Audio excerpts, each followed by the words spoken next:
Alors chez nous, tout est calculé. Même l'amitié se calcule. C'est un curé dans une paroisse de campagne, 80 ans. Chez nous, maintenant, ça sera un jeune prêtre, 80 ans, vous savez. 80 ans, il est malade. Les gens, c'est pas parce que tu es malade que ça les gêne, mais c'est plutôt qu'il n'y a pas de messe, voyez-vous. Pas que tu sois malade, ça le regarde, mais qu'il n'y ait pas de messe, c'est pas un régime, voyez-vous. Un beau jour arrive un jeune prêtre du midi avec l'accent qui dit écoutez, vous êtes gêné, vous n'avez pas de prêtre, mais je ferai un plaisir de le remplacer. Les gens de l'accent sont un petit peu troublés parce qu'ils se demandent comment on peut être prêtre puis parler avec un accent pareil. Voyez-vous, ça, c'est pas correct.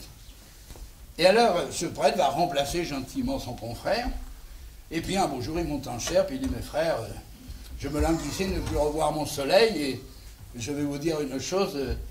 Eh bien, je vais vous quitter, mais je ne vous laisse pas orphelin, parce que monsieur le curé va mieux, et il va reprendre son service.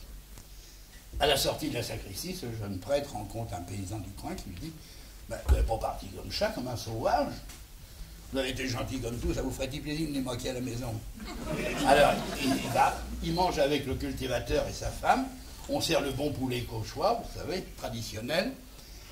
Et puis au milieu du repas, il dit, mais voyez-vous, vous n'avez pas bâti sans rien, parce que vous avez été tellement gentil qu'on veut vous récompenser. Alors le jeune prêtre dit, mais pas du tout, j'ai fait mon devoir et c'était normal. Ah mais il dit, non, mais pas chez nous, hein. Oh là là. Vas-y l'ami. Alors elle sort une bouteille de calva du buffet qu'elle roule dans le Paris-Normandie de la semaine pour qu'il soit plus frais. Et puis elle lui donne.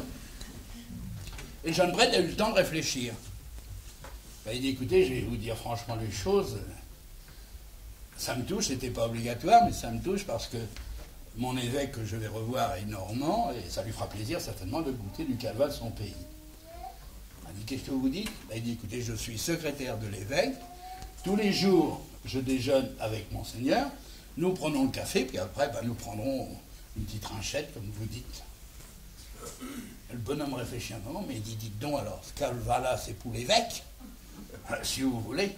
Oh, bah alors, attendez. Alors, donnez-le. On va vous en donner du bon, alors.